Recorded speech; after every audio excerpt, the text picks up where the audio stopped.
सगळ्यांना सांगा 29 ऑगस्टला अंतरवालीत जायचं. यावेळेस शेवटचा निर्णय करायचा. मराठ्यांची एकही मागणी म्हणतोय मी माग ठेवायची नाही.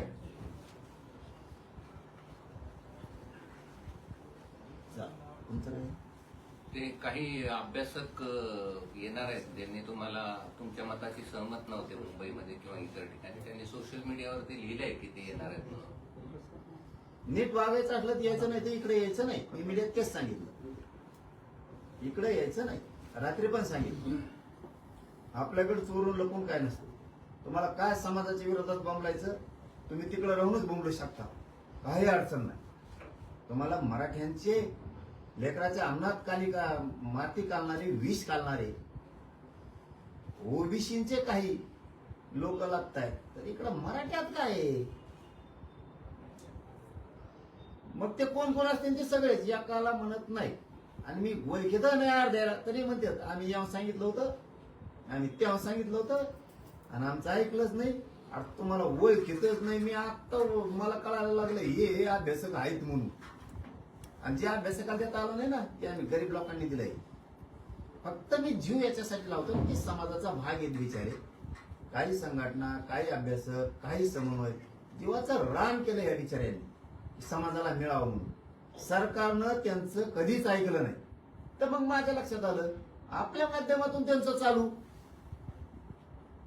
किती प्रामाणिकपणा पाहिजे याच्याशिवाय, किती प्रामाणिकपणा पाहिजे याच्यापेक्षा.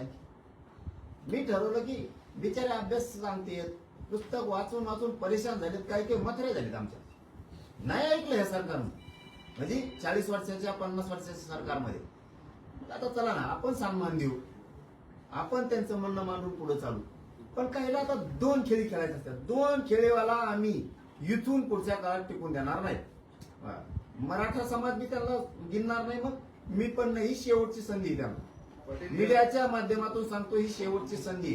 एकच बाजू धरायच्या, तिकडचं ज्ञान इकडं पाजळायचं नाही. सरकारचं ऐकून परत इकडे यायचं म्हणायचं गेलो नाही त्यांच्या पांगेला नाही खेळ ईद असते टोले. मग असं आहे की तुम्ही तुमचे भाषण आम्ही आताच्या दौऱ्यातले ऐकले. त्या दौऱ्यामध्ये तुम्ही असं म्हटलात की सगळं शेवटीचं जे मिळालं नाही तुम्हाला जे काही, तर त्याचं सगळं खापर तुम्ही अभ्यासकावरच फोडलं. हो हो म्हणतात, हो हो म्हणतात आणि नंतर काय असं करतात. मग आज अभ्यासक कसं येतील असं जर तुम्ही त्यांच्यावर खापर फोडत असाल तर? मग नाही म्हणत नाहीत कसे राहिला तुम्ही नाहीत कसं मी सगळं सांगतो. मी का खोटं बोलू? मीडियाच्या समोर विचारतो मी कवा मी सोडू का उपोषण. ते काय आहे तुम्ही कंदुरी बघितली बोकडाची